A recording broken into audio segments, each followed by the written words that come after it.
Welcome everyone to another Plastic Hearts podcast episode. I'm Fonzie, Gavin Jones. How are you doing, Gavin? Doing well. How about yourself? I'm all right. Just hanging out. I didn't play any video games this weekend, I think. No. So yeah, I got you covered. Well, you were off in Portland having your friends. Yeah. Mm-hmm. So I got you covered. Gotcha. Yeah, what'd you play? Well, I played a little bit of that game that I sent you a text about. It's called. Yeah. I saw footage of it. It looks really dope. Dude, I do want to play that. It's so fucking cool. It's like what's it called? Mech something. Extermination, I think is what it's called. Gotcha. I want to say it's Mech Extermination. It's by the creator of what was that? Oh man, I would know it if I wasn't having to remember it. It's like that weird like cell cartoony like crayon style cell shaded game for the phones. Whoa, interesting. I'm not picturing it. Damn it. How old is it? It was like one of the bigger like original kind of hits on like the iPhone and stuff back in the day because it was like shockingly pretty. No, this is one of that same developer's games, right? Yeah. Is that what you're trying to pull up? Yeah. So I'm pulling up Bertel Horberg? Gunman Clive. Gunman Clive. Yeah. I've not seen that either. So it's sort of like it was sort of like a Mega Man style game for the phone.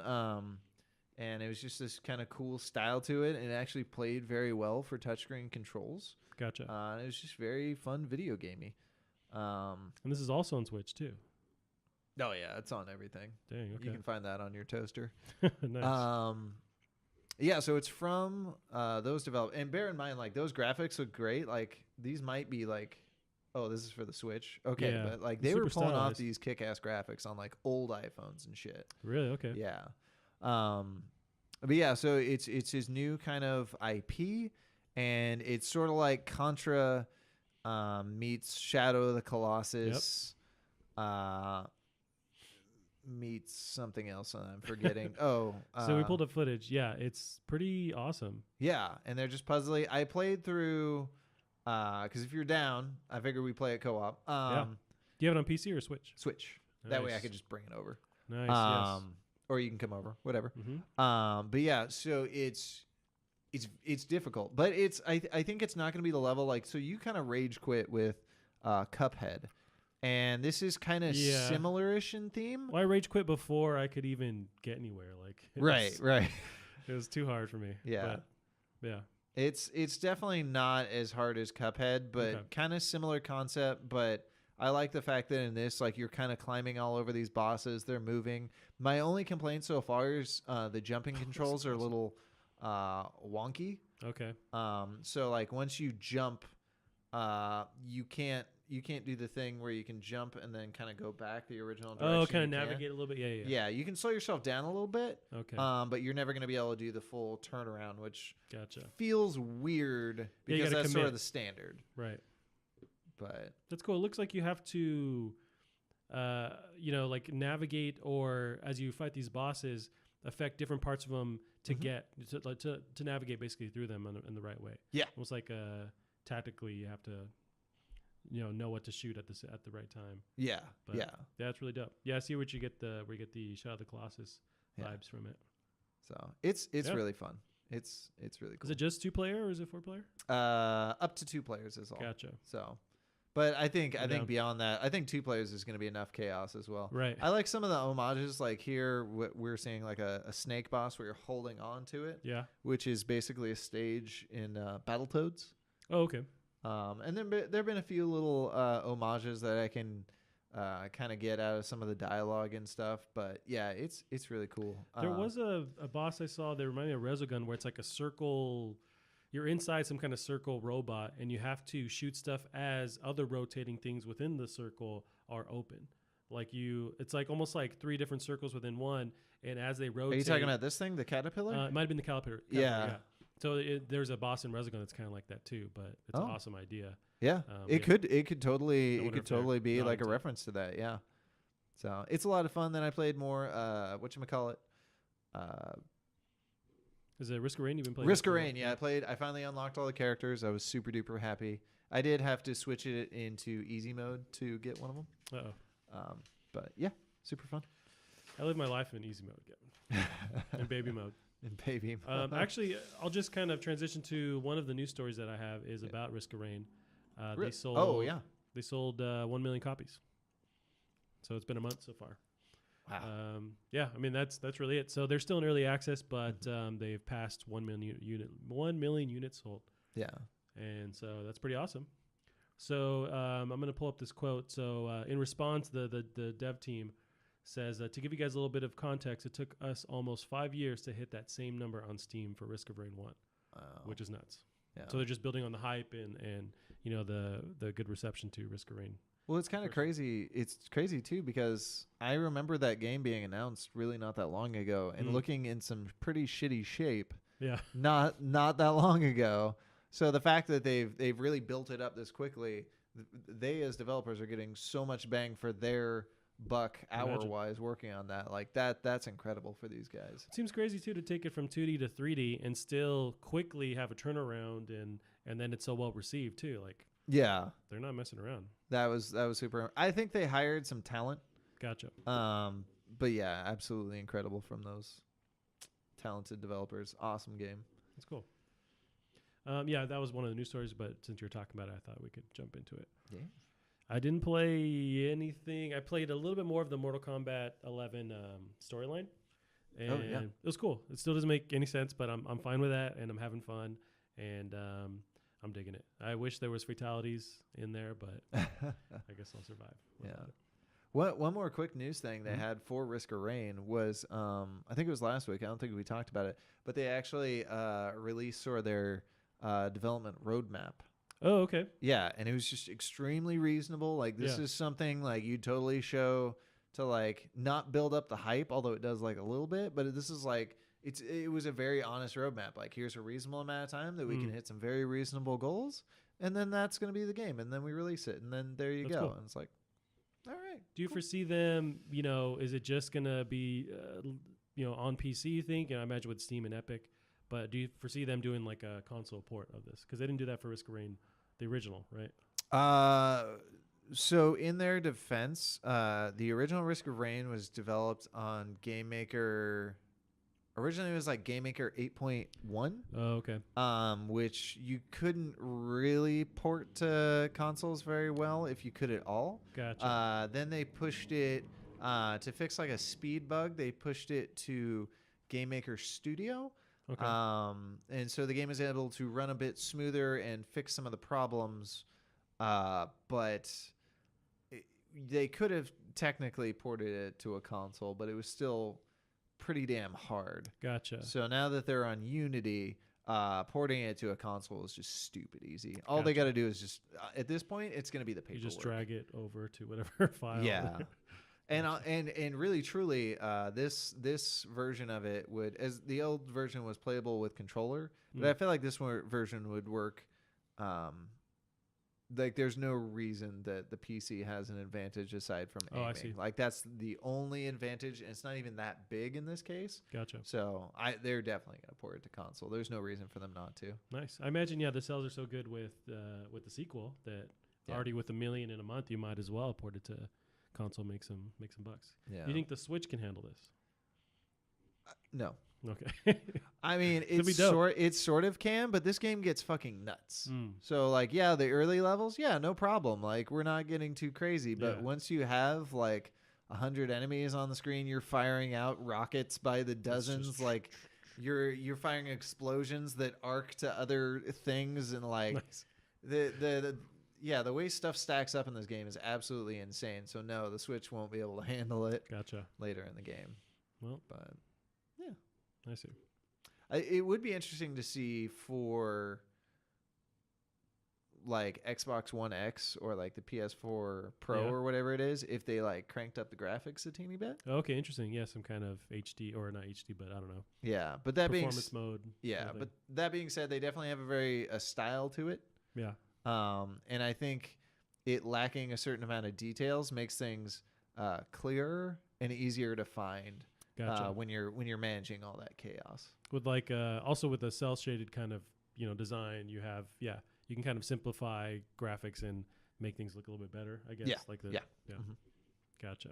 Totally agree. Cool. which reminds me of another big cel-shaded game that's been talked Speaking of about. cel-shaded, yeah. So we got Borderlands 3 was revealed. The gameplay was revealed last week. Yeah. So I have an article pulled up from IGN. So kind of going over the bullet points with Borderlands 3. Now, you watched the stream or you watched it afterwards? Yeah, I watched the VOD. What do you think of just like the gameplay they showed off? I think the gameplay has never looked better. Yeah. So, like, even if you took out the RPG elements, which are, I mean, those are essential to the game, but the gameplay itself looks super duper fun. And yeah, the guns. So yeah, you're just speaking gameplay alone, which is what you asked. Yeah, sure. Gameplay looks fantastic. Gotcha. Best it's ever looked. That's cool. Yeah, I mean, and just like graphically too, we were talking about Risk of Rain, how this art style it can last longer. You know, like it just can handle whether you look at the older Borderlands or this one. It's just but seeing it still in 4K or whatever graphics they're toting now, it looks awesome and it looks like it runs well. I like how they're just one of the taglines is there's a billion guns in the game.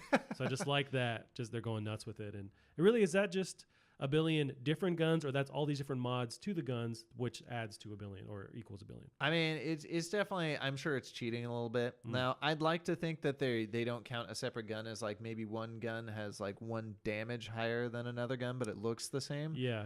I would like to think so. Their system with their guns, like you can probably kind of have it in your head how they have parts that sort of change out and it all looks correct. So I would like to think they're at least changing out one little part.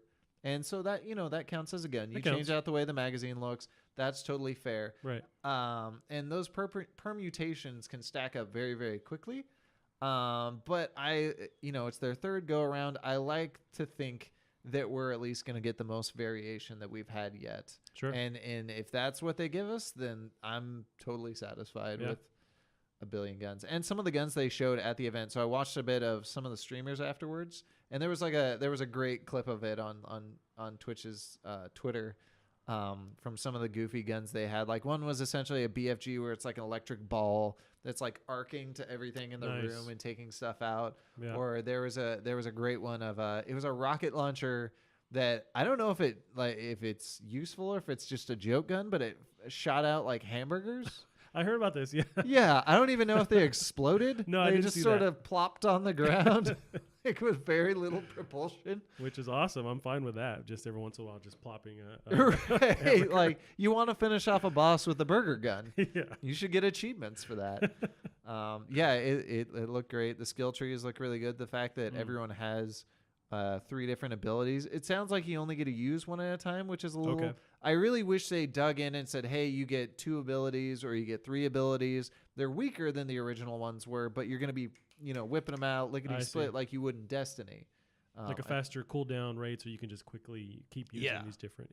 Yeah, and some of them did look pretty quick. The one gal with the psychic arms or whatever. Oh yeah, I've just seen footage of her. I didn't see her in the gameplay, but yeah. Yeah, she was whipping that ground slam thing out like constantly. So at least there's that good. She's using her ability and plays like herself. We mentioned with the pace kind of. They added some more movement, or they really focused on faster movement where you can mantle and you can slide now, which is such that's a given now. But going from Borderlands 2, that was before that was such a phase, and then now it's like in every game that's a standard. Yeah, but that focus on movement. It'll be interesting to really compare that game with Rage. That's gonna be. That's going to be interesting because Rage is going to have its own movement suite. That's true. I wonder if Rage isn't going to be, and maybe that's just not their motto, or that's not their plan, but not as deep as Borderlands 3. They're kind of like, they're deviating from each other, where Borderlands has this, the billion guns and all these different options and abilities you can play off of, while Rage 2, I think they're still toting that. Yeah. It's not their focus right as much as Borderlands 3, but yeah. Well, it'll definitely be different in the sense that, like, Borderlands is an RPG first and a shooter second, whereas Rage is going to be a pure dumbass shooter. It's not going to have a big bajillion guns. It's going to have like 20, and they're going to be fine-tuning them so they feel fantastic against all the enemies. So it'll be interesting. Which actually Rage 2 is this month. It's May 19th. Woo. Yeah, that's very soon. Hope it's good. I'm pretty stoked. I imagine, it's got to be at least base level, like you're saying, fun to run through. Yeah. And maybe not very replayable, but that's fine. Yeah. Yeah, there wasn't much as far as like the gameplay that is anything else we could cover. So there's some newer the demo that they played during that live stream was they showed off a new character, a new playable character, Amara, the Siren Lilith, the return of Claptrap, and more. There's just kind of focused on them, but yeah. So one thing that I found interesting too. So weapons have been allotted an overall score, making it easier to discern at a glance if they're better or worse than what you currently have, which should be a big time saver considering there's a billion different guns in the game. I like that because that was my big. Yeah. I'm such a dummy, but like say PUBG, where I have to spend so much time kind of focusing. Okay, is this work or that? It's like I just want to be able to see at a glance what I want. Is it better than what I have? I'm totally down for that. Yeah, agreed. So this is more just internet drama, but with that live stream, you know, they had various people from Gearbox. They had the CEO on stage, Randy Pitchford. So they were talking about some of the features in Borderlands 3, and I think they really wanted to drive home and wanted to be able to say that there's no microtransactions. And that got him into a little bit of trouble. So I'm going to pull this article from Eurogamer by Emma Kent, just talking about that. So and we'll go down a little walk here, and I'll just kind of go into the details. Okay. So Gearbox CEO Randy Pitchford announced during the live stream that Borderlands 3 won't have microtransactions or microtransaction-y free-to-play junk, but simultaneously told viewers there would be all kinds of fun customizations like heads and skins. Okay. Game Informer then tweets, despite Gearbox CEO Randy Pitchford's comment about no microtransactions in Borderlands 3 during today's live stream, we've been told cosmetic items are still purchasable. So, Randy, can you keep your foot out of your mouth for like 5 seconds? Yeah. Like you, oh man. He goes, not nuts, but he goes, he kind of overreacts. So, and maybe their title was a little bit clickbaity, but he then tweets, come on guys, shitty clickbait headline. Literally seconds before I said that, I made it very clear we're going to do more cosmetic stuff like we did in Borderlands 2. You know, I was talking about premium currency and loot boxes kind of stuff not being in our game. Why you guys would fuck me on this is beyond me. Thanks a lot. Wow, that is so not professional. Yeah, he's the CEO of a major company. Did he actually say why you guys would fuck me on? Yeah, that's a direct quote. Yeah, so that's in that same Twitter thread. He was very against that. But I think Jesus Christ, from his side, he wanted to be able to drop the mic and say no microtransactions, but it's just not that clear. It's not that at the end of the day, there's still little things. They're all they're cosmetic, but. I mean, I'd rather have pay for skins and no loot boxes and currency, but I mean he's just wrong. Right. That's a microtransaction. It is. So why he's being a baby about this is. And it was more weird, just like you said, how he reacted. Like he's the CEO, he should just chill. Maybe like, oh, if it wasn't clear before, here's what I meant. Something like that. Yeah. He needs like an extra guy holding his phone, letting him cool down. I mean, I mean, this is why a lot of people have like somebody run their Twitter accounts for them. But yeah, that sucks. Or maybe he's trying to bank on the fact that maybe fans will like how candid he is with that, that audience. I don't know. I don't see what the point is to that, but yeah, that was just immaturity, and it sucks. I mean, I get it. Like, yeah, he's a human too, right? But you're the CEO of this company, and you're not the only one affected. Yeah. By doing this, so yeah, there's literally a whole team behind them that would like to see their game not being muddled with all this drama, internet drama. Yeah, all of them cringed when they heard him say I'm that. sure. Just, no, Randy, just foot out the mouth for 2 seconds. Yeah, hobby grade, please. Yeah, but otherwise, Borderlands 3, I'm interested. I'm excited. We'll see how that goes. There was one thing that did bug me about it, though. They kept saying that every character has 3 skill trees. Yeah, I think I did read that somewhere. Okay. No, it's the same amount as they did last time. Like, there's more options. So previously, every character had like 3 kind of paths you could go down. Yeah. So it's easier but is that really... Like, I don't know why they're touting it as different than it was. Like, it's cool that they're more in-depth, and that's really what I wanted. Oh, okay. Give me a more meaningful skill tree than previous. Yeah. And maybe it's more affected by what skill you have selected at the top. I wonder. I'm not sure. But, why are we calling it 3 when it's basically the same concept as it was in the previous games? I don't know. But yeah, it still looks. I'm super excited about it. I just don't like that they called it 3. Yeah. Well, don't let Randy hear you say that. It'll come out. Gavin, you As- fucked me again. Why are you fucking me up? It's like, all right, there's 3. There's 3 of them. God damn. So this was the same day. This was last week. Nope, it was a couple days later. The whole Epic acquiring Rocket League. So that happened. Woo. Which is cool. Yeah. Like, Yeah. so I remember, so it's Pysonix is the dev. I remember them being a small team and just kind of, kicking around this idea. They did release this earlier version of Rocket League, which was, it's like super fragile, catalytic, expialidocious cars. What's the name of that original game? Or the original? I think that was one of the things they blame for, like, Super Rocket the Rocket League that came out before Rocket League was basically Rocket League, but with like a worse name and like worse marketing and like. Yep. I appreciate so much that these guys had so much faith in their product that they're like, let's just do it again, but better. Yeah. And So supersonic, acrobatic, rocket-powered battle car. Now here's the question. It's pretty awesome at the same time. Is that the one that came before it, or is that the Unreal Tournament mod? Ooh, interesting. So that's what I love about this. It's full circle because originally the original Rocket League was just like an Unreal Tournament mod. Yeah. And so that turned into that, and then the other thing. Like, that's so cool that it went full circle, and then they've been another bought. back, with Epic. That's pretty cool. I'm not seeing it on their Wikipedia, but that might be true. I remember hearing something like that.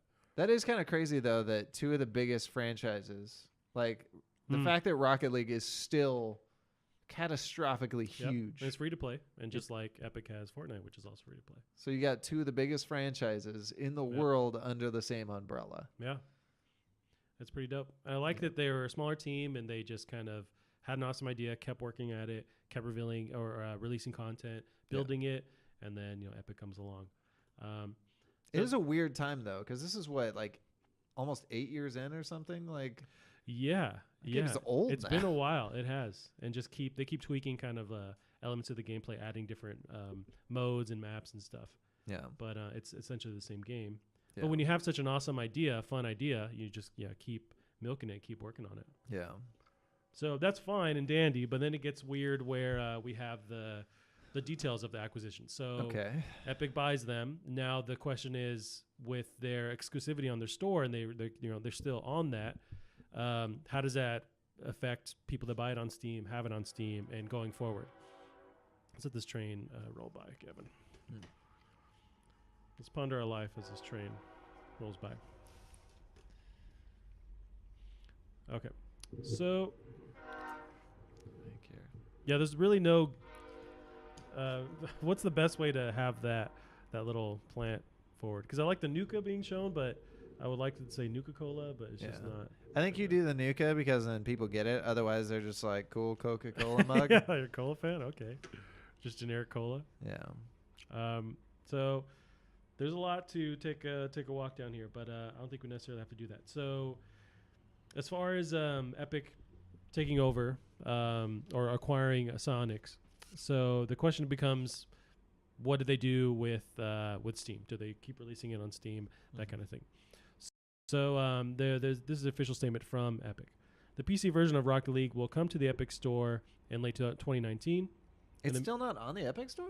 No, this is like this is coming up soon, late 2019, which is still this last that is quarter shocking. or two. Yeah. And I think it has to do with them transitioning from Steam and that kind of thing. Wait, you said Rocket League is free to play?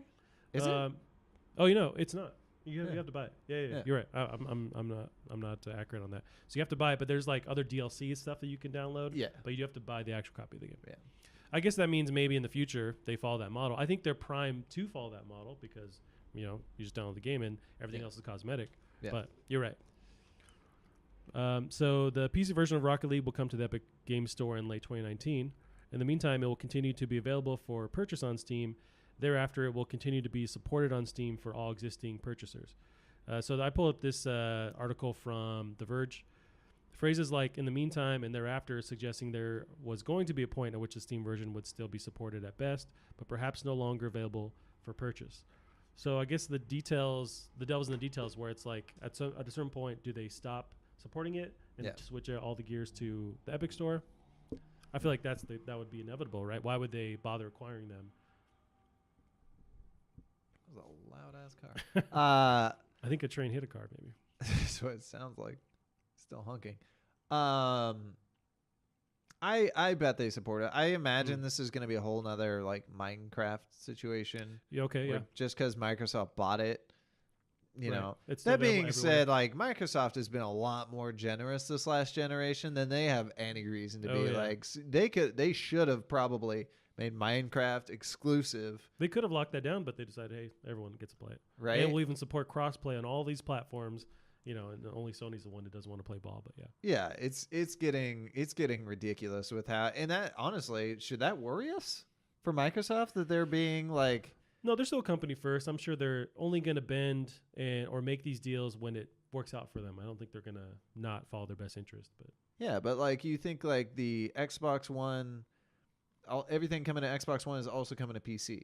That's where I think it bites them in the ass or shoots them in the foot. I don't like that because it limits, or then it kind of makes their exclusives just not that exclusive anymore. Because you can play them on PC. So it's like, why do you need this console? I don't know. Right. Yeah. I mean, it's still great, especially the fact that, you know, if we want to, like, for example, play Sea of Thieves, which never been a better time. I was watching the arena mode for that game. Fucking chaos. Was there recently an update or something on that? Yeah. They have some sort of arena, and it's just like, you got people like shooting themselves out of cannons. Like it's high flying. That's awesome. Swashbuckling like fights, and it's just nonstop, stupid amounts of action, and it's crazy fun to watch. Yeah, I like to hear them just working on that title because I know when they released, people just kind of, or at least online, there was like weirdness in how they felt and what you could do. But yeah, they've just been working on it and adding new stuff, and yeah, that's cool. Yeah. With the arena. So it's with your ship, right? So you're just spawning with your ship and then fighting other people. That's awesome. Yeah. That's dope. It's pretty cool.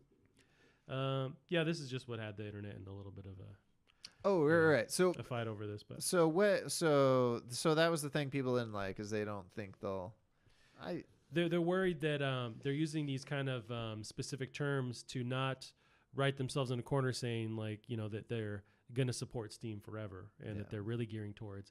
So Epic later clarified after that initial statement, which doesn't really give you any more info. But so Epic says, we're continuing to sell Rocket League on Steam and have not announced plans to stop selling the game there.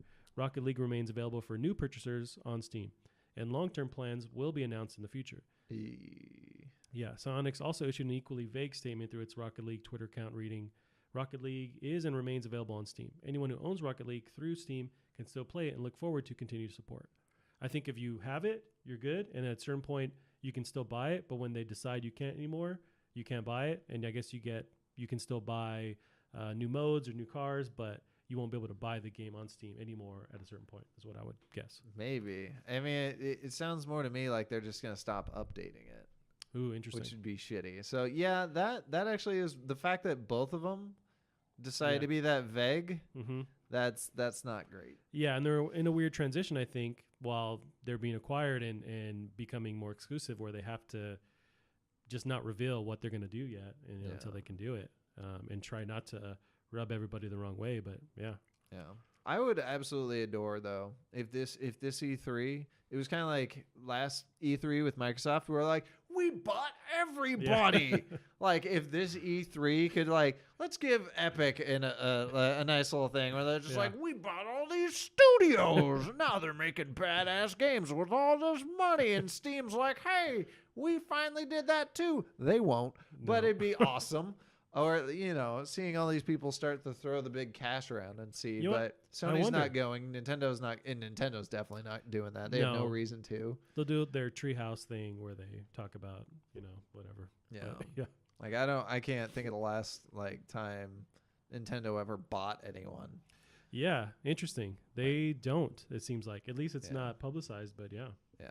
Like they'll certainly give some newer studios some chances. Gotcha, but they don't acquire them. They just work with those studios, right? And normally they make them do like a few ports first. Like I think Luigi's Mansion, Dark Side of the Moon, they made like a few ports, and then they gave them their big shot. Like a lot of these studios are like, all right, just what did they end up working on after that? So there's Dark Side of the Moon, which is big because that was original. what did they work on after that? I know the guys that did like Link Between or did the Ocarina and the Majora's Mask reboots made their own like Zelda style adventure game that was neat but a bit like micromanaging me because you were both building like you were going out on these adventures to like build your city. So you'd probably love it. Oh yeah, sounds awesome. Yeah, it's like now, can you create your roads and stuff? Because that's where I really get my rocks off with those games, where I can like plan my city and probably not, probably not. But I see. You just got to make that game, Fonzie. Well, with the power of dreams, I can maybe work on this. Probably, actually. But yeah, I mean it's interesting you bring that up because Epic we could be seeing the beginnings of them starting to acquire more and more, and then by 2 E3s from now, 2 years from now, they start to become they're already this huge player, but like they actually have these studios under their belt and they can then really kind of control things. But they've definitely started making moves, right? And we don't know where these moves are headed. Yeah, which is kind of scary.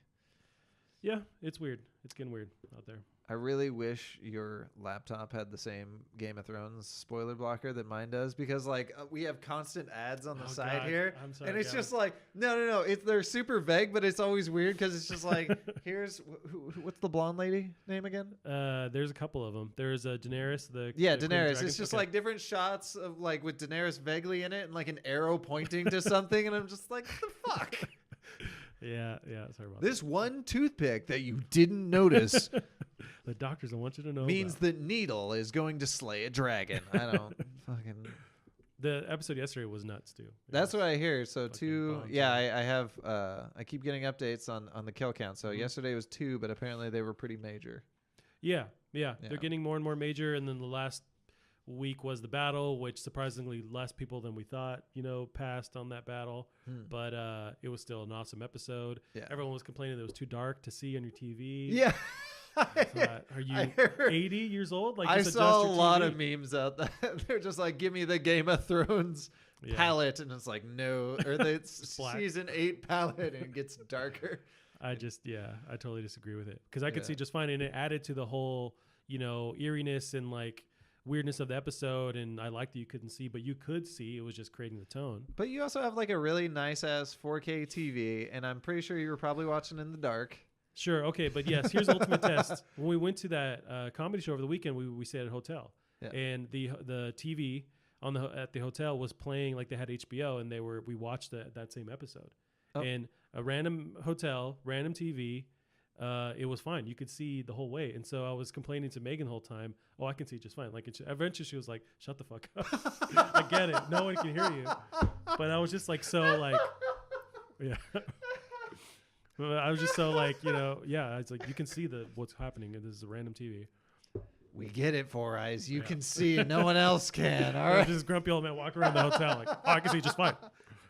Back in my day, we had to stand for 2 hours for the film to develop. That's not how that works. It's almost a Cosby at the end. Oh, no. Well, speaking of Cosby, Riot Games. No. Yeah, let's talk about that. That's a rough transition. I don't know much about it, Gavin, but I can pull the actual article here. So, in short, Riot Games, I think they've been talking about this beforehand, but they today held a walkout protest. Yeah. So this was, and I pulled the article from Kotaku. This is by Cecilia D'Anastasio, and it's over 150 Riot employees walk out to protest forced arbitration and sexist culture. Updated. So I did scan through this, which I thought was cool as much as Riot can do as the company. Yeah. They supported everyone walking out. They encouraged the managers to let employees walk out, and they ensured that no one's going to get any backlash for walking out or staying and working, because some employees did continue to work that day. But I do like, not knowing a whole lot about it, I do like the fact that this walkout is a good, we're getting towards the road of just, I guess I'm blanking on the right unionization. Yes, I always do that. We're getting towards unionization and more of a normalizing it and talking about it further. Okay. I was like, is that guy naked? He's got his shirt off. It's hot out there, Gavin. Yeah. But that's how it is downtown. From my perspective, it's just this naked guy looking around like This guy's butt naked. "What's Doing going jumping on? jacks. No one's gonna see my new clothes, will they? I bought them for $100. Oh, they're filming something out there too. They're building something. Filming. Oh, filming something. It has to do with the camera. That guy just came off casting couch. Yikes. Well, hopefully I had fun. Oh God. But yeah, like you were saying, I was blanking on the word. Unionizing. I like that they're getting towards that being a thing, and I imagine it's gonna be super complicated to figure out. But that's what you'd gain if you were to unionize, and you would have these more rights with employees, and they'd be protected and with protesting this and talking about it. Yeah. I'm in support of it. Yeah. I really hope it happens. I mean, it'd be so insane to see so many less people get burnt out, right, and actually see this industry get healthy, which it's not been healthy for almost forever. I think even to me too, like under the radar, it seems like it's been super unhealthy, but more and more, I feel like every year, maybe within the last 3 years, especially too, they keep talking about crunch culture and just the toxicity within these studios. And it just gets, more and more to the top where something's gonna give at a certain point, some kind of strike across the board. We've seen strikes with like the actual like voice actors and performers, but they're under their separate union, that's a a union that's been there for a good while. Right. And that was coming out of Hollywood. So yeah, it's really interesting to see. It's really nice to hear these stories come out and sort of it's funny to finally hear them hit the limelight. So like one of the stories we mentioned, and it may have been from last week, was NetherRealms and how they kind of treat employees. And I actually knew about this because one of the guys, some of the people I'd hang out with in Chicago. So NetherRealm is Chicago. Oh, are they? Okay. I'll put that together. So one of the guys I'd hang out with a little bit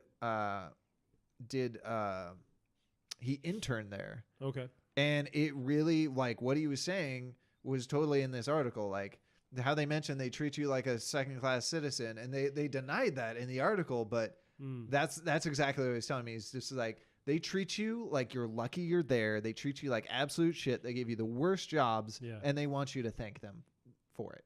Gotcha. They just treat you absolutely miserable. So just for their namesake alone, they feel like they can kind of So like, and they mentioned like employees giving people really terrible like nicknames, a lot of times extremely crude, especially with the women. Like weird. Yeah, it's weird to me that anyone feels comfortable doing that nowadays, especially too. But like, why would you continue to do this? Right. Well, I mean, they've gotten away with it for so long. Gotcha. You think about NetherRealm is fucking ancient.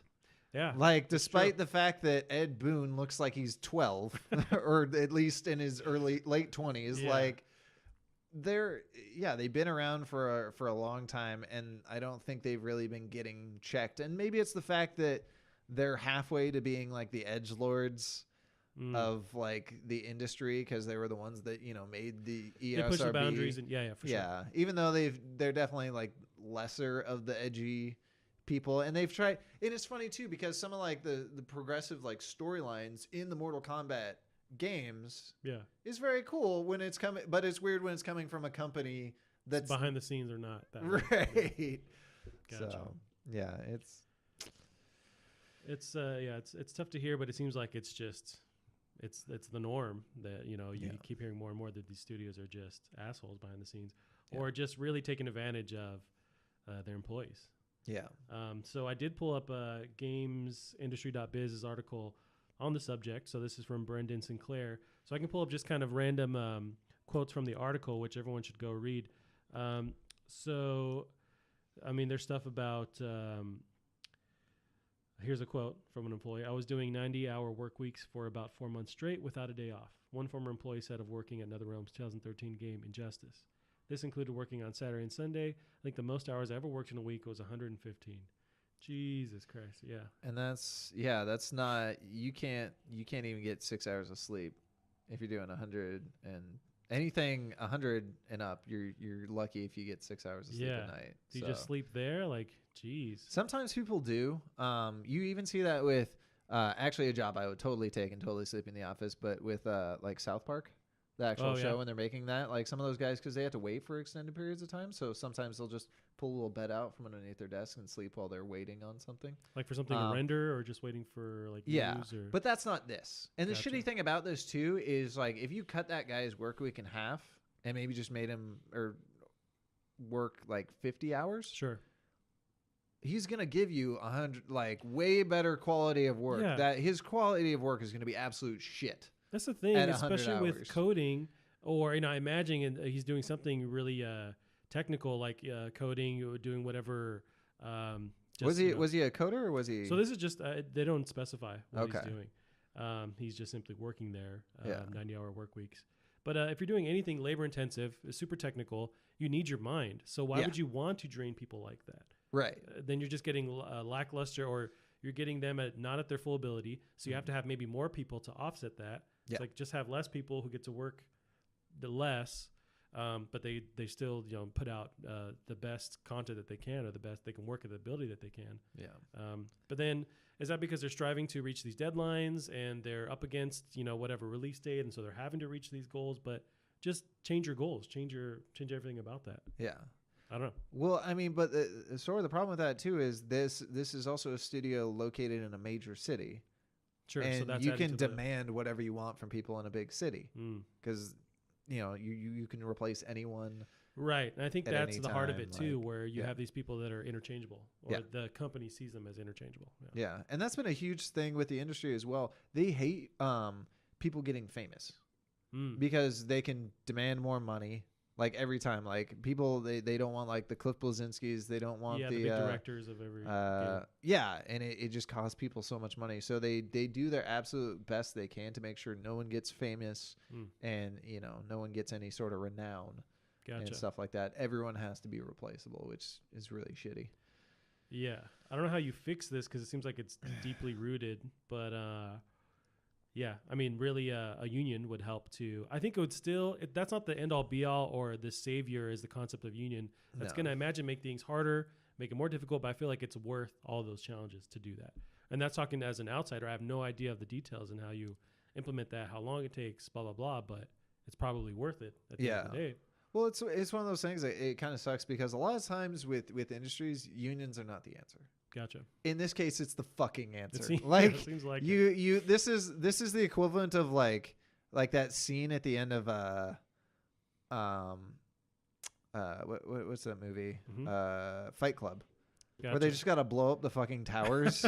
Yeah, the credit card companies, like their server towers. Yeah. Like we have to blow up the towers at this point, and it's gonna wreck a lot of shit. It's gonna slow down game productions. It's gonna cause all sorts of problems for the first I assume 5 to 6 years. But eventually, we're gonna come out of it. The industry is gonna be stronger. It's gonna be healthier. Yeah. And can you stage some kind of just mass protest or strike? Can you kind of how would you even stage that to where, because that's the only thing that would really cause these companies to change what they're doing or to listen, is you'd have to do something that affects their bottom line. Right. But how do you do that when they feel they're interchangeable anyways and just would bring in that's people? the problem. So the fact that Riot said no one's getting fired is a big deal. But not everyone's going to do that. Right. And it's tricky too, because there are companies that, so the people that made Super Mario Strikers and a few other games have absolutely, I think, well, at least quite a few years ago when I heard from them, they'd never crunched once. Really? Because they paced out their goals. They were extremely realistic with everything they did. But that's the problem, is so many companies aren't realistic. And even though they're a subsection of Nintendo definitely doesn't do that either. You look at Smash. Yeah. There's no way they weren't crunching for a long periods of time. Because isn't Sakurai walking around like Charlie Brown, just super depressed all the time? So if no one's crunching, he's crunching for sure. But I imagine his team is even harder than that game reverse aged him, I'm sure, another 5 years. Yeah. But yeah, it's But the good thing is, it gets talked about more and more. Yeah. So that's just, it's getting towards the right, it's in the right direction. Yeah. But yeah, I don't know what you do. I think this is a nice thing too of the fact that this is almost a nice thing of the industry being as small as it is. And journalists are good friends with developers. Yeah. And they're just like, my friends are getting fucked here. And let's actually try and do something about it. Yeah. So Yeah, and this is an industry that's, you know, $1 billion industry where there's no excuses anymore. You know, like people, they need the time off, they need their sanity, and also they need to get paid accordingly too. Yeah. And that's where the idea of unionizing can really start to break down and equally, you know, they can equally get that.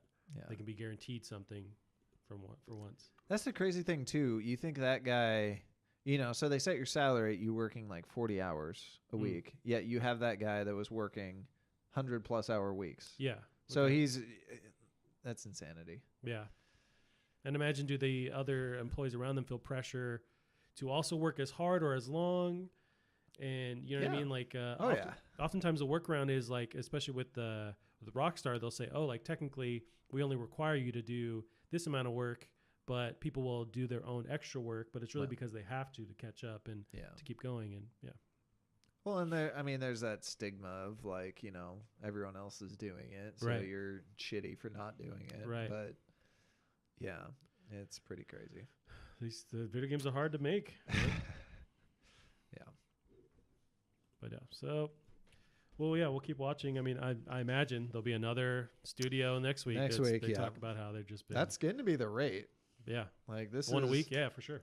It's kind of astounding that this doesn't have a hashtag yet. Right. I think it deserves something. Yeah. Yeah.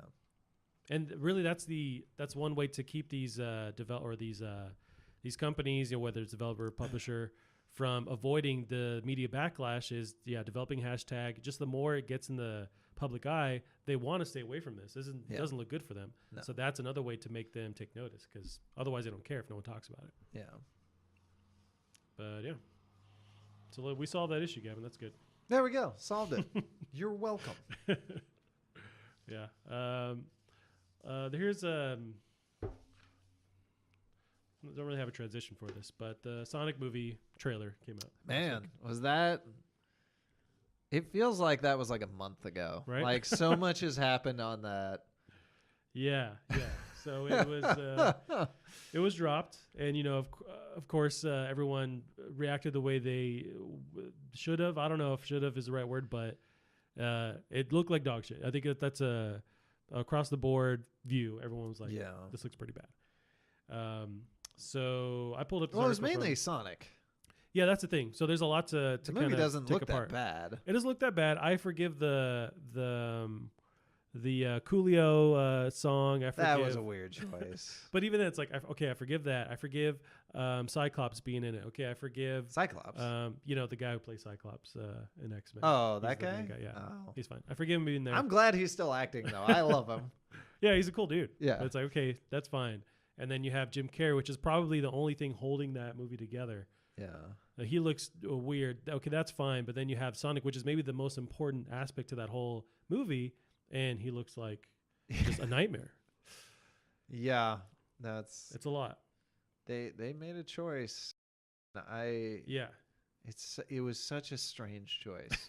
and the crazy thing is too, we've seen those weird legs for a while ago. There was a poster where we got to see those legs, and there was a huge backlash, and they're like, yeah, let's keep going. Let's go harder. This envelope. I mean, there were memes based around that poster. Like, that's the thing. And then also the trailer was screened early a couple months ago at whatever movie convention. Oh yeah, and didn't people hate it there too? They hated it there too. So there's been so many points along the way for whoever higher up at the studio to kind of adjust. But I would love it. The one thing I would love is, like, let's say they re-release it with the new Sonic, and it's gonna be fine. But like, if they made the original cut and they released like the Snyder cut, and we were all fucking wrong. This was the way Sonic was meant to be. Yikes! I mean, maybe. It's the teeth. The teeth are rough. The two eyes are rough, or the two like separate eyes, which I guess you have to. Yeah. Oh, did he? I guess he did used to have combined eyes. Because it was like, technically with like a really low brow, but it was still the one eye. I don't know that you can pull that off. Like, you probably do have to separate the eyes. I forgot about that. Yeah. Now, one thing so once that trailer dropped, there was people online, or artists rather, who were taking that concept and just fixing it basically. Oh yeah. So I wanted to pull up some of the examples here. Phenomenal job on some of these. Also, some of the memes that have come out of this have been amazing. Like this one. So this was the same day. Yeah. And this is dope. He looks more like the actual video game. Yeah. He's less like a dude in a suit or whatever's going on here. Can we go back to that for a sec? Can we appreciate the dude in his eyes right there? Like, that is fucking Sonic. Yeah. With just the eyes alone. You don't have to show me the rest. You've got it with the head. Yep. So that's brilliant. It's rough, but there's a lot of things there. So the internet reacted super negatively. And then what happened after a couple of days was they announced that they would change the design. So this is from director Jeff Fowler responding to all the criticism on Twitter. The message is loud and clear, he said. You aren't happy with the design and you want changes. It's going to happen. Everyone at Paramount and Sega are fully committed to making this character the best he can be. So the movie comes out in 6 months? It comes out in November. So what can they realistically do to fix, quote unquote, the movie? That's going to cost so much money. And the fact that they have that short a time span is going to cost so much more money. Yep. And we talked about crunch, and that's something that people have been talking about online with this change in particular, that now it's the work of all these artists to probably fix what they said from day one. Hey, this doesn't look right. Yeah. And they were just told to keep crunching. And now they're like, yeah, we have to do exactly what we fucking told you to do. Because, so this is done by artists, but no one would do that on purpose. They're being told, I imagine, to make it look a certain way. Like Sonic and PJs. Yeah. We're going to sell so many PJs. God, it's weird. It's very weird. Yeah. So that's the thing. It's like you have these artists creating this design, doing the 3D rendering, all that stuff, but you're not using their point of view, or you're not. I imagine these teams aren't listening to them, so they just have to create whatever studio head wants, and it ends up looking like this. But now they have to fix what they, I'm sure, said at the beginning should be done anyways. Yeah. With 6 months to do it. That's going to be... It's tough. It's a bummer. When I saw the trailer, I just thought, okay, that looks like crap. I just won't watch it. I didn't really plan on watching it. Yeah. But, at least we have Detective Pikachu. Yeah. That's going to be He is adorable. What is that? Is that coming out like tomorrow or something? Dang, I don't know about that. I'll probably watch that at the fancy theater with the foods and the whatnots. Actually, it's probably not coming out there though. That's I don't know. Sometimes they pick different weird movies because they don't like kids in that theater, do they? They don't, but they'll have like PG-13 movies and that kind of thing. It's not only R. May 9th. So that is, if not this week, 4 days. Yeah, Thursday. So it's this week. I did see this is also from Kotaku. So Detective Pikachu has enough adult outtakes to make an R-rated version. Yes, and they have a picture of.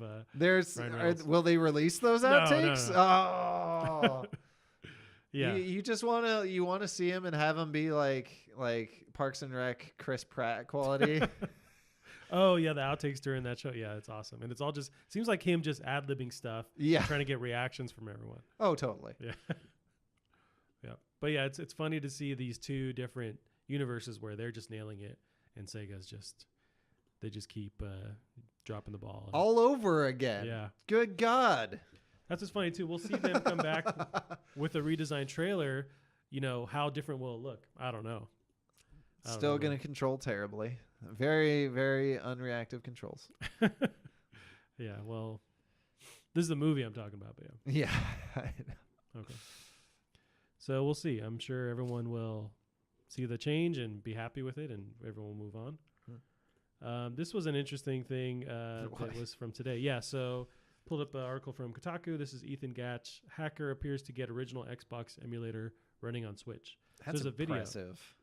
Yeah, so through whatever emulating software that really is made to work on PC, he's been able to get it working on a Switch. But the downside is that it doesn't work properly. No. So he's able to boot the actual load up screen for Xbox and play a game. I think it's Halo. But I'll show you some of the footage. It's super wonky. But I guess it's just it's the starting point, and they can keep adjusting it. I mean, it kind of sucks. It's very impressive, but at the same time, if you ported Halo to the Switch, it could run it no problem, or any of those Xbox games. This thing's more powerful than Xbox, but emulation is super stressful on a system. I see. So odds are this probably isn't even being rendered on the GPU. Gotcha. So Yeah, I imagine they don't have access to the code in the way that if you're developing for that, where you can have everything do its specific job, and they're just trying to like make it work. Super impressive though. Good on. Yeah, it's awesome. Good on them. Like they have Jet Set Radio going too, or Jet Set Radio Future. Nice. Which I didn't realize was stuck on the Xbox. It was an exclusive, and they never made a port. Really? Of Jet Set Radio Future. They made other Jet Set Radios on different stuff. I thought it was on the Dreamcast as well.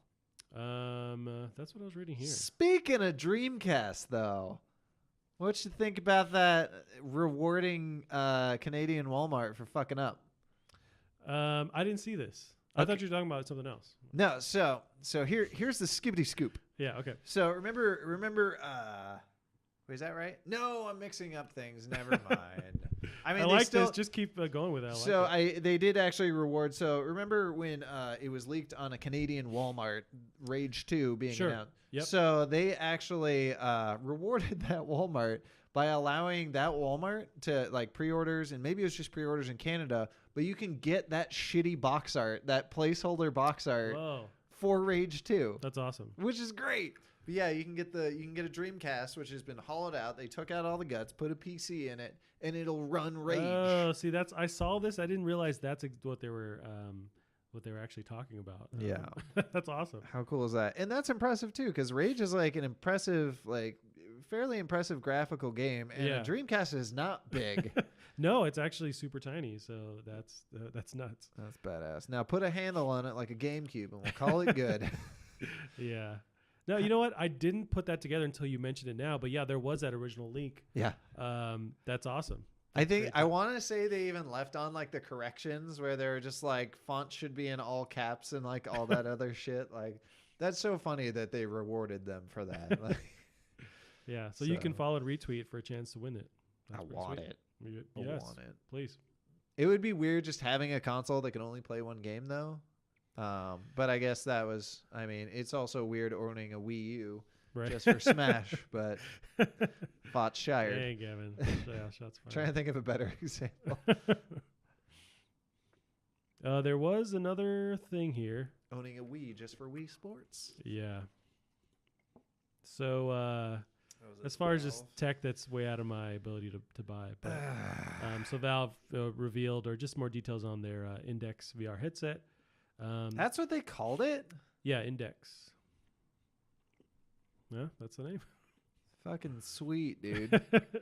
So it's $1,000. I'm gonna go play your Xbox. What? I'm confusing my voices. Go play your Xbox, Billy. It's called the Index. Yeah. Is that good luck with that kid trying to get his mom to spend $1,000 on this thing. Jesus. And so it's $1,000, but plus your crazy expensive beefed up PC too. And it's got to be beefed up. Yeah. But I think they have talked about how this is for enthusiasts. They're not trying to sell this to everyone. The pre-orders did sell out like instantly. I think it was like 30 minutes that they sold out. Of course. Orders. How many pre-orders were there though? That's the thing. They didn't reveal how many units they're making, but yeah. Ooh. So the 5 sold quickly. But yeah, which one thing I found interesting was the controllers that they really revealed for them. So I have them pulled up here. They're called Knuckles controllers. I appreciate that. So they're just kind of dope looking. Like I like how they split the the 4 buttons traditionally on the right, with standard controllers, just split in between 2, and you have joysticks on each side. I just think they're kind of interesting. Oh, so you have some on the left. Yeah, and there's like something like 80 different sensors in each of those little. So I can see your fingers. Right, that's nuts. Is neat. Yeah, see, I like that they're doing that. It's it might as well come out in 10 years because it looks like it's super futuristic. But I like that exists, but it's not for me. It's very cool. Yeah. But when are we gonna get the? I mean, here's the weird thing about like that technology. It surprises me that that's so expensive. I mean, we'd have to look at the individual breakdown of the controllers, but I would think for that finger technology, why couldn't you just use put a leap motion? Which is just like a little bar that can kind of detect fingers and hands and stuff. Why didn't you just push that just in the thing? I don't think those are very expensive, like $50. Oh, but now they're very accurate. Although that company has their own headset, it's like the Leap something or other, which apparently doesn't work. Oh, is it the Magic Leap you're talking about, the Microsoft thing? I think the Magic Leap was the name of the original just sensor bar. Here, look it up real quick. But yeah, it's like Leap Motion headset or something. It looks goofy. It's like goggles or some shit. Yeah, I want to walk around town in this. But yeah, you could just strap a normal one to the end of your to your Oculus Rift or whatever, and they can interact with games, and I think that's super cool. I really wish the oh man. I really wish it's like the 80s and they designed a VR unit. Yeah, exactly, right? I was gonna say I wish that's what I was thinking of, the Magic Leap one, like the fucking goggles. Where it's like AR too. Yeah. Yeah, I wish the Magic Leap had caught on more because it's such a cool piece of technology, and essentially you can almost turn any surface into a touch surface if you're just detecting where your finger is. Oh, okay. And you calibrate it. But now in my head, I'm like, well, I should do that for my office at work so I can be Tony Stark in it. Minority Report. Wheeling and dealing. But yeah. It's very neat. I don't know. They did say that they have 3 dedicated VR games coming out, and everyone's kind of speculating what are those going to be. Probably not, Half-Life 3 or anything, but it'd be cool to see what they. Why would they not though? Like even if you gave people like a Lost Coast sort of thing.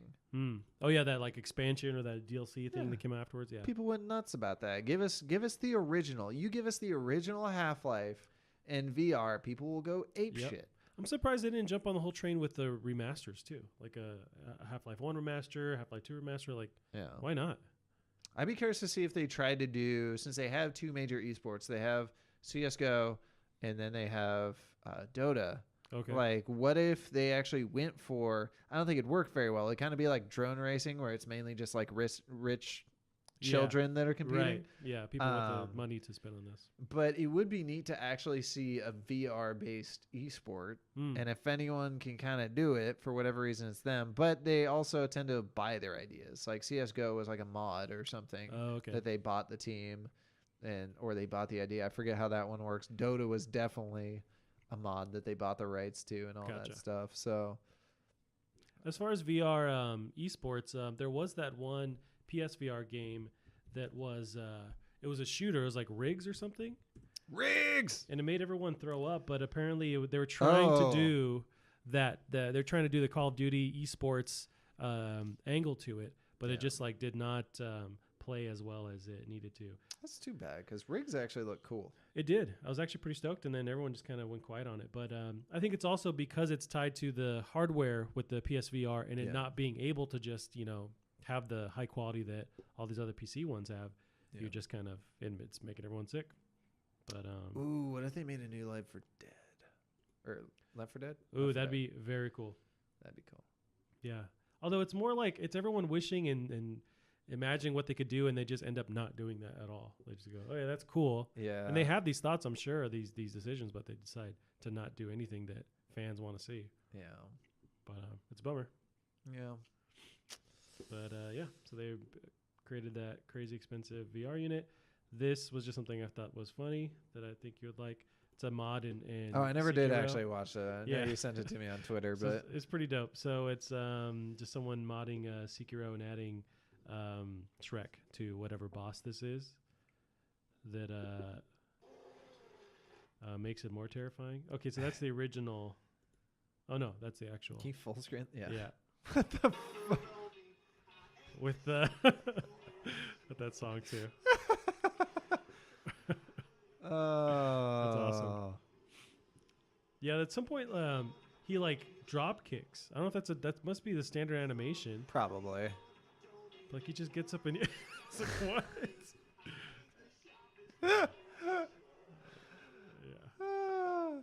He kind of looks like somebody modded like Bowser and just threw him in there. Oh, that's great. There's also Thomas the Train, which is it seems like in every game there's Thomas the Train. Yeah. Did you ever see it? I think they put Thomas the Tank Engine in Dragon Ball Z Fighters. Oh, no, I didn't see that. I want to say that's correct, and I want to say it was hilarious, but I could be wrong. He was in RE2 in the PC version of RE2. Yeah, I think they changed that main dude, not the Sentinel, but Mr. X, whatever his name was. So he would just burst through and be more terrifying. Yeah. I've seen some, there've been some impressive RE2 mods. Like I feel like the mod community in games is honestly an all-time high. Yeah. And it's just growing. What the fuck? Yeah, it's Now I'm just reminded of oh, it's the snake. I get it. Okay. Now I'm just thinking of the what's his name? It just floats away. What was it? Macho Man Randy Savage mod for Skyrim? I don't remember that. Oh, Like instead of Fusro Da, you would just do the Macho Man thing. Oh yeah! Like just going around doing that. Oh, it was hilarious. Jesus. It's legitimately funny. Oh, this is that opening intro to yeah, Skyrim. especially because everything's like completely normal. So it'd probably be better if I just like had showed this to you and not told you what it was. Snap it to a Slim Jim. Or like the Kool-Aid Man. Or Yeah. something. Well, it looks like they show an actual dragon. Yeah, Coming in. He's a dragon with he's Macho the- Man's face and cowboy hat. Oh God, that is awesome.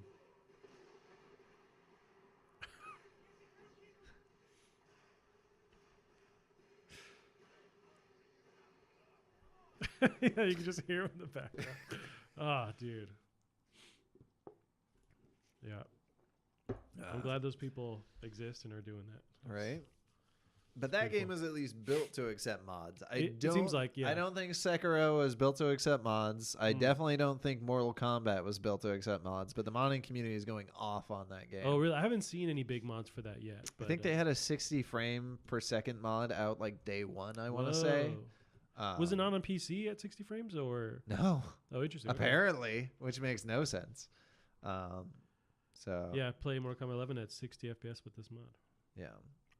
So people are, and I thought I heard everyone at home test this theory. Uh-huh.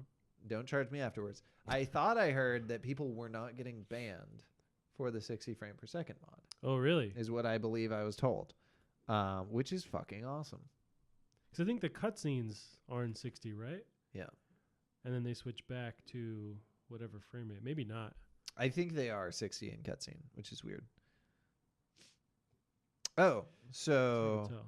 by the way, remind me as far as subjects wise, Yeah. when we're getting near the end, keys, game keys. Game keys. Oh, do you have some? There's an exciting Just give them to me. thing Yeah. on the horizon. Yes, give them to you. But you don't play PC. I do. Well, I'm willing to play the Risk of Rain too. Are you? Yeah. I think I Okay. set you up or I sent you a friend request or Yeah, with your I name. looked at my which- computer and walked away or something. Yeah, I want to play it. Nickname like Garbage Pail Kid 69 or something. I was like, the fuck, this isn't gonna work. Sure enough. Nope. Yeah, okay. I'll send you another Social request. security number or some shit was on there. Nice. Well, I'll need to check that account. um, Okay, so we are towards the end. What kind of deals do you have? with the keys? Yeah. All right, so keys. there was exciting, and I forget which developer it was. I want to say it was like Ubisoft or something, or Yeah. Ubisoft, as it's actually pronounced. Get out. No, there was some sort of studio was making a deal with this other like key company, and I think Okay. it's fucking brilliant. And I hope it catches on. I hope other people go through this key system. Basically, I forget what they called it. It was like a quiet key system or some stupid ass name like that. But how it works is like there's no actual key. There's no real number. So it's like a key is tied to your account. And then that's the problem with keys currently. They're not tied to an account. You can just have a key and it's nebulous. We had talked about that last episode, right? About just different companies changing that whole idea with the keys. Like not Yeah, being like locked in. there's no valid solution. This is the closest thing I've heard to a valid solution. So the key has to have an owner. You Okay. can't just hand out a key and have it be nebulous. It has an owner, and that owner can be in good standings or bad standings. Oh, weird. Okay. So like you get this, it's not like a key. It's basically a key, but it's not a key. So they give you your number letter combination, Yeah. but once you get it, it has to be tied to your account. Okay. So you purchase it, it's now tied to your account. So if you were to sell it to like a G2G, it would have to get tied to their account, but it can't be because they won't allow it to be sold to G2G. And if they start seeing all these keys getting funneled through other accounts, Yeah. so they're just limiting people to their ability to resell them, right? yeah, Okay. so they can't go to these sites that they don't. Now, if there is a resale site that they want it to be on, that's totally okay. Yeah. Now, the big worry here would be hacking will be a bit on the rise with people's accounts. So people will hack people's accounts so they can funnel stuff through that account. Okay. and then they'll get banned and they just move on to the next account. Gotcha. But that being said, if you're going to use the system, fucking password to hell it. Gotcha. Like, definitely, what is it? 2-layer. Verification. Yeah, the two-layer verification, a badass password that is not tied to anything else. Gotcha.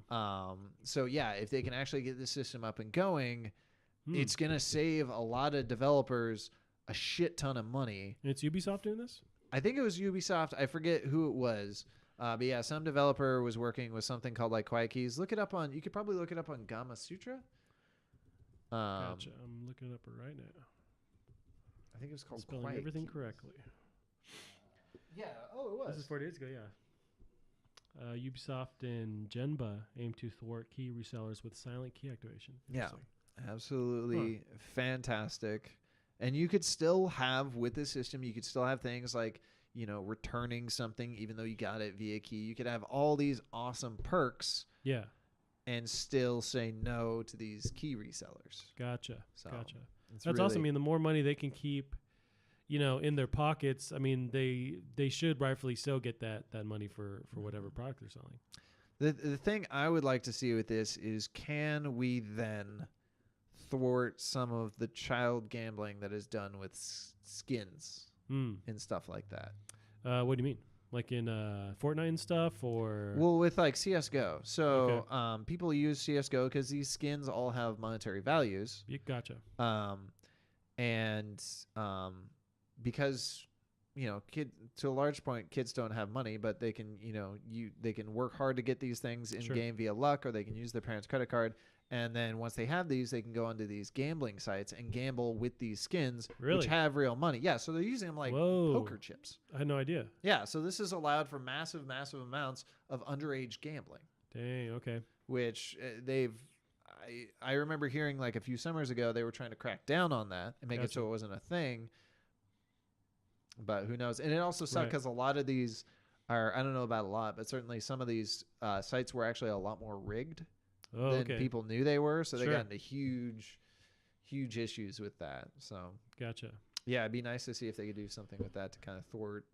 That's awesome. This is a whole world that I have that I don't know much about, but that's awesome. And it seems like, they're battling against, I imagine it's tied to piracy, right? And just at the very least controlling when these are sold, and then the gambling aspect, as you brought up. Yeah. I don't know if it can help with the gambling aspect, but it would be nice. Yeah, you could see that being a possibility. Yeah. That's cool. Yeah. Awesome. I thought you were giving codes away, like for games. Like, do I look like I'm made of money? I don't know. I was like, okay, cool. I'll take one of those. That's why I was like, give me one of those games. Yeah. No, that's cool though. Yeah. It was very good. I don't have anything else for news articles, and it doesn't seem like there's anything else really coming out this week that I looked up. I don't think so. I would recommend people go play. What was it? Mech Destroy, Mech Vitalization. Mech Extermination. Yeah. It's really fun. I only played the first 3 bosses. I got to the 4th and I saw it. I'm like, Fonzie needs to see this. Nice. I'm not progressing any further. I'm not going to beat him. I back out. I wonder how we can record footage off of the Switch. I know you can save the last minute or something. You need a capture card. Yeah, and I don't want to get one of those. No, they're not cheap. Let's just everyone can imagine. Yeah. We'll just do face cam and face cam alone. Yeah, that'd be only the issue, but that'd still be dope to play. Yeah, I'm down to play this. It's pretty fun. Nice, and it's hard. I was pretty challenged. So yeah, I'm liking it. That's cool. Yeah. Let's see. Yeah, we got nothing else coming out this week. I feel like was there something?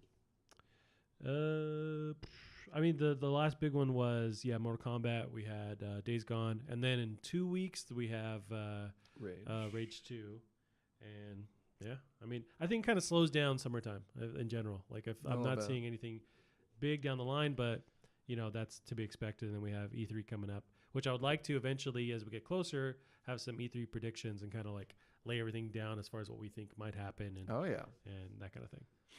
I am historically extremely wrong every time. Like I like to take big swings. Gotcha. Hey, that's good. That's where you do it at is E3. Right? I mean. You love for it to be right, and then you can just gloat. It's never been right for me. I've never gotten a big swing to land that wasn't like a leak. You know what I am thinking of, and we'll talk about, eventually it gets closer because, well, actually we're like a month, in some change away. It's not that far, but yeah. But 2K talking about BioShock. I know there was, like 2-3 years ago, they said, hey, we're working on something in that world. Do they have the rights to it anymore? I think they still do. I don't. Yeah, I thought the rights got split like 6 ways to hell. Gotcha. And you wouldn't have what's his pants. No, he's anymore. not. He's Adam Levine, or is that there's Adam Levine. I there's think. the one singer. Wait, dude. isn't that a singer? Yeah, there's a Maroon 5 guy, which is a very similar name. Controversial opinion. Mm-hmm. I think you could make a BioShock game just fine without him. I'm sure you could. I'm sure there's enough people in that team and just fans in general that could replicate and do something cool with it. Yeah, you can study that universe. But the other thing is, I think like those games take a while to. I think he's part of the reason those games take so long to come out and cost so much money, because you look at trailers and footage of these games like along the way, and stupid amounts of stuff change. Gotcha. Stupid amounts of stuff change that that they're making big sweeping changes up until the last second, and that just costs money. Tons of money. Are you thinking of, like, for instance, with the third one, BioShock 3, with their initial CG kind of trailer and then what they actually are able to do? Yeah. Yeah, it was absolute. Sure. So this is what I remember seeing. So pulled up an article from PC Gamer. A new BioShock game is reportedly in the works at a top secret 2K studio. So they must still own the rights to it, but it's handed off to whatever separate studio. Mm-hmm. Kotaku initially talked about it. So let's see. The report says that a top secret studio located next door to Hangar 13 is currently in early stages of work on a brand new BioShock game. Now this is 2018. That's not nearly enough time to release anything, because this is last year. So maybe not this E3. Maybe there's a teaser or something. They could definitely do something. That's sure. That 2 years. If you got a solid team with really good leadership, you could totally do something. Where would they go next, though? I don't know. Maybe a reimagining, or there's that one game that came out last week, actually, Below the Sea or Under the Sun, or Because of the Sun. But it's like a homage to BioShock with Tesla. Oh, right. Something Under the Sun. Dang, it's something with the sun. But anyways, I'm going to find it. We got Under the Sea. We got Above Close the Clouds. to the Sun. Close to the Sun. Okay. Oh, on PS4, Xbox One, and PC. So we could go just in the dirt. Yeah, underground. There you go. I don't think that's going to work. I think that's part of these games is you have to be restricted, I think. Right. You can never have like a full roaming open world. These are very much single, there's a set path. Yeah. It's not really open world. Well, they're all kind of built on, was it System Shock, and that close quarters, tense gameplay where they're manipulating you or messing with you. It's scary. They built on that, I guess, and I would like to see them take it back to that. But I guess they would have to, what would it look like? Yeah, I'm not even sure. Because do they try and do the whole, like, oh, we tried the sky, we tried the water? Do they just throw all that out the window and do something different with that same lifeblood, that same idea, that still feels like BioShock? You could totally do that. Like, honestly, while the setting helps, it's the atmosphere. Right. Because BioShock 1, 2, and 3 would be absolute jack shit if they didn't have that atmosphere. Yeah. So you could do it at a junkyard and be just let's do that. I would like an old the whole world is a junkyard, and that's where the game, and you have these people that build these structures out of garbage, and you have abandoned car town, and that could be cool. You know what? There's a scene that's maybe always playing in the back of my mind from BioShock that I'll never forget, and it's that first time that you find the shotgun. You grab it, the lights go out, it's just a spotlight in front of you, and there's just baddies that come out of the dark, and you're just like in a circle, or they come around you in a circle, and you basically just have to keep turning around, keep looking for them. It's dope. That always it's this scene right here that always stuck in my mind. So you get the shotgun, and it's just dark everywhere around it, and they just come out of the dark, and you have to shoot them, and it's just like such a tense moment. And I was just like stamped into my brain playing that game. Makes me want to go up and play the first one again. Yeah, I would be. And since they have the remakes, like they'd be in good condition. I have them. I forget to play them, but yeah. I would be curious to see. So if they made a new BioShock, Mm. would it be the gameplay systems of BioShock 1 and 2? Or would it be more like 3 where it wasn't so much about planning ahead of time? It was just flying by the seat of your pants, zipping around, which I had a ton of fun doing. It was fun, but maybe get it back to a more just a tense, you don't have a lot of ammo or movement available. Yeah. And it's, so maybe getting back to that idea. I don't know. I just, I think about that and how they've been kind of radio silent. Not really radio silent, but it was just rumored, and that was just a while ago. And so I feel like that could be a cool add a left wing announcement at E3. I will happily take a spiritual successor, though. Like, you could do something like these games don't really deal that much with like anything like spooky. Sure. And I think, spooky, but like they don't do with like supernatural. Yeah, the supernatural. I think they could do something spiritually successor that deals with the supernatural, that could or be really something cool like that, like angels, demons, ghosts, and they could knock it out of the park, and it could still feel like a BioShock game. Right. Yeah, that'd be dope. We'll see what happens with that, but I feel like I ate a whole chicken alive, and so I have feathers just like in my throat. I feel like the strongest tickle of feathers in my throat. Is it the allergies? Because there's the allergies everyone in my office is dying they're right now. kicking my ass. They're jeez. I just like every year I get more and more into an old man where like everything is killing me. Yeah.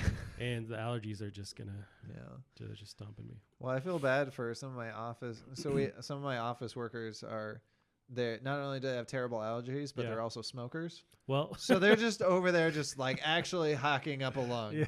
It's like, for fuck's sake. Yeah, that's rough. You are in the worst condition right now. Yeah, just eating like a steak or whatever. Yeah. Yep, that's it, Gavin. I think that, yeah. Let's end it. Alrighty, Gavin, where can they find you? Remind everyone about your video game, too. My video game? Mm-hmm. You're making a video game? Working on it? Yeah, I got to get back to Ground Floor Z, and I actually am we are looking to start picking up development again. It's a 2D elevator 'em up in a. Did you coin that phrase? Yeah, I feel like you should copyright that, or well, Randy Pitchford's gonna come out. That's sort of because you got it with your elevator pitch, right? You got to catch someone's attention. So I'm like, Yeah. elevator 'em up, and they're like, what? But the problem is, it's not with these things. They have to be self-explanatory. Gotcha. So like when like you look at like Krypton. Oh, that's a game that's coming out here soon. Is supposedly this month the Zelda version of Krypton really? the Necrodancer. I guess I totally forgot about that. Yeah, you're right. I think I want to say they just whipped the release date out of their butt, and they're just like, yeah, it's this month. Gotcha. I'm just gonna Google this phrase. Yeah, super excited for that. But yeah, it was like it's a rhythm based. It's like DDR meets roguelike, and you're like, shit. It's like that's super interesting. So that's the problem with the elevator route. But yeah, you're in an elevator trying to save all the guests during a zombie apocalypse. And you can find me on Drunk Devs on Twitter. Nice, Gavin. Fonzie Pants on Twitter. Alrighty, guys, that's it. We'll see you next week. Bye bye.